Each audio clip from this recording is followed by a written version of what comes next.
because then where does it end? What about holding on the offensive line? Skip, was pass interference, was it a rule that was instituted this year? So it's been going on for a while. Why now? You see, and it goes to something else we've talked about, Skip. We're not nearly as concerned about things that don't affect us. We've been talking about that a lot over the last couple of years, about things that don't affect us and we seem to have no interest in. But Skip, that's a fish I'm going to fry another day. Right here, I'm going to keep this right here, what we're talking about. You see what has transpired, Skip, is that, so what about a call? I mean, Dak Prescott, you mentioned it, got hit in his head. They didn't throw a flag. Should Jason Garrett been able to review that? Because that would have been an automatic first down. It didn't. Jared Goff Sunday on 2nd and goal. He got a face mask on the scramble. Should Sean McVay been able to review that? You see, the rules have already slanted for the offense. Skip, at some point in time, you got to let you got the incidental contact. You got all that. You got the defenseless receiver. You got targeting. This is why you see 13, 14 guys throw for 4,000 yards in a season. You're getting guys getting 5,050. It's commonplace. You're almost disappointed if you don't have a guy or two guys that have 5,000 yards in the season. So the offenses already have so much slanted in their direction. I cannot believe this. So this is the first time that a call have gone against the team. And I get it. At the moment, it's the NFC Championship game, and you're one step away. Skip, I get all of that. But it's hard for me to believe that there has not been an egregious call that has happened over the course of NFL history that's gone against the team that prevented them. Because what have we heard? I've heard every coach that I've had, and I played 26 years of organized football, from Pee Wee to JV to high school to college to pro, Skip. And every coach has said, we don't blame the officials. It's not one call. It's not one play. And lo and behold, if a play goes against you, we're going to throw all of that out the window. Now we're going to start blaming the official. Really? What about Drew Brees? Drew Brees did not play well. You had a 13-0 lead in the first quarter. What about that? So I just want to know, when does it stop? So what are we going to do? Every PI?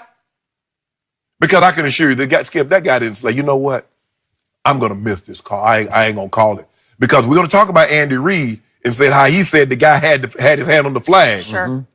So what? And he threw the flag. So Andy Reid's going to be upset that he interjected himself. Sean Payton, on the other hand, is upset that the guy didn't interject himself. So who's right and who's wrong here? But Skip, don't do this. Because you open up a can of worms, you're going down a slippery slope that there's no coming back from. And I just want to know, where does it stop? What's not going to be? So why is holding? Why is defensive PI more important than offensive holding? I don't think it would be. But I definitely don't think this should be reviewable.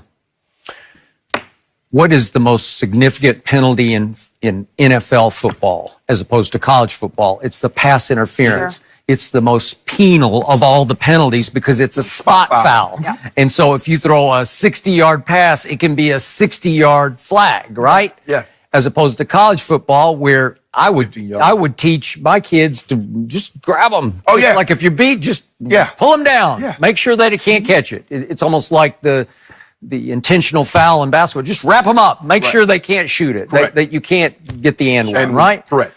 So in this case, the pass wasn't that far. And I get everything you said about everything that transpired for the first 58 minutes of that game, but I can't help the fact, I can't stop the fact that the wrong team is going to the Super Bowl. I just can't help it, because you can do all the ifs and ands and buts about the previous 58 minutes, but in the end, all anybody knows or cares about now going forward is, with 1 minute and 48 seconds left, a pass was thrown to an open receiver, and Nickel Roby-Coleman, the nickelback for the Rams, decided he was so beaten that I'm just going to foul him. Yeah. I'm going to run him over. And he admitted after the game, I was dead, man. I wasn't going to let him score. So he made a choice.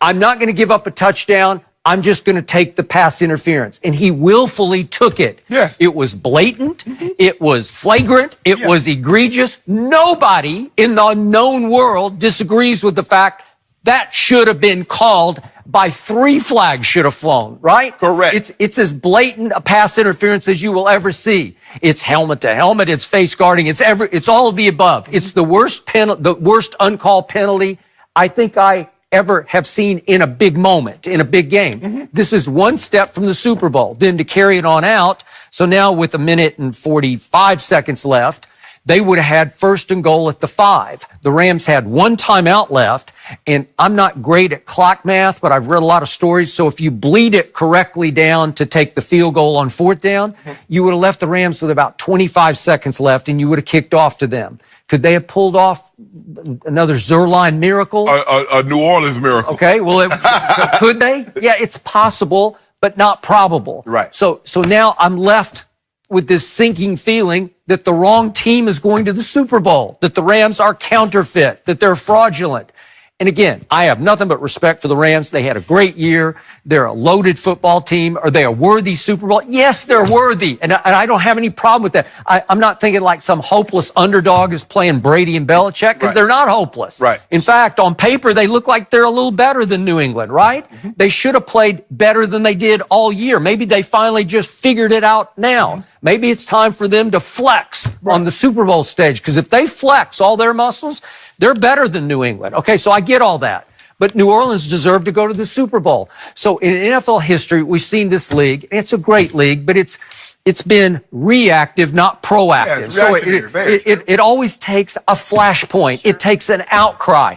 And I'm going to go way back, and most of our viewers won't even know what I'm talking about. But the reason we have any replay at all was a play that happened in the 79 playoffs at Pittsburgh featuring Mike Renfro. This is Pastorini to Mike Renfro. Do you remember this? This is Bum Phillips Oilers, and guess who's an assistant on the staff? Wade Phillips is on that staff. And if we could see this play, this is a touchdown to Mike Renfro, who I got to know when he was a Dallas Cowboy later, but they said he was out of bounds. 1 foot goes down. It's bang, bang, he got his feet down. Yep. Okay, if there's replay, is that a touchdown? That's a touchdown. Well, sure, it's a touchdown.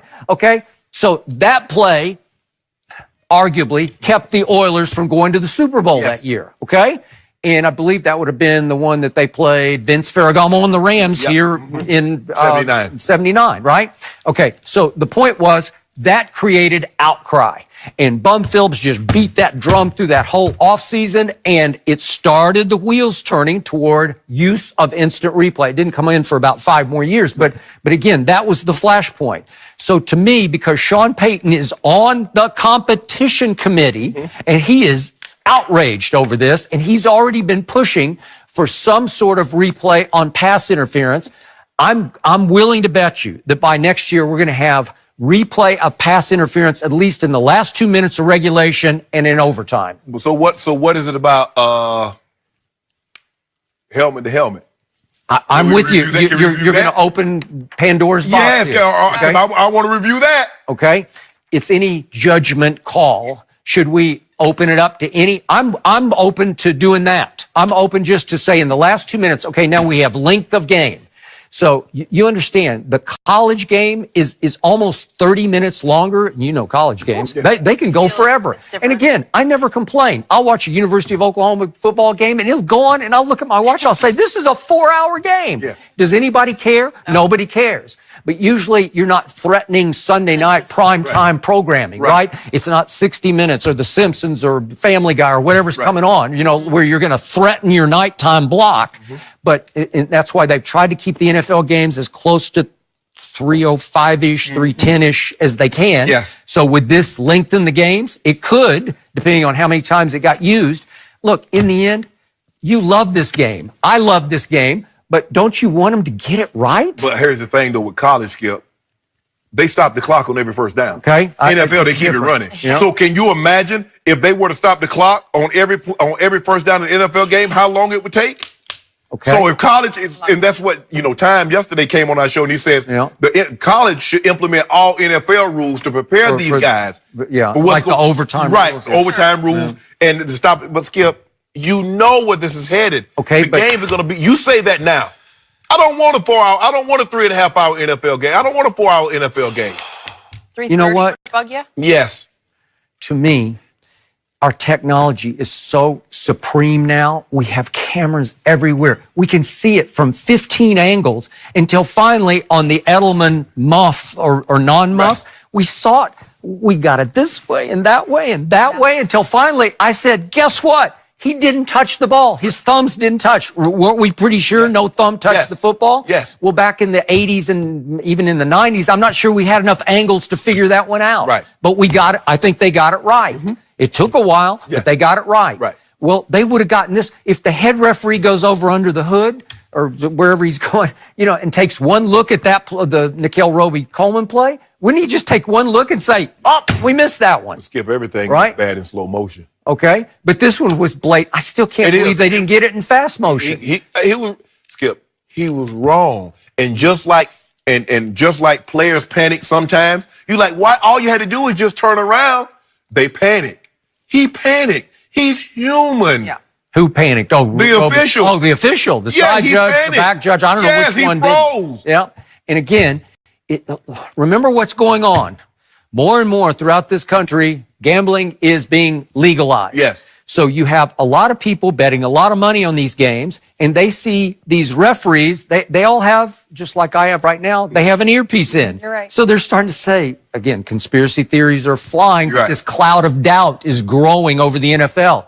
Are these games predetermined? Or they Right. did they want the Rams to go? If the people ever think the outcome is already predetermined, it's over. Football is done. And again, what did the owner of the New Orleans Saints say? Right. Gail Benson. What did she write in her response? She used the word integrity. She said this is called into question the integrity of the National Football League. Well, that's a strong word to use because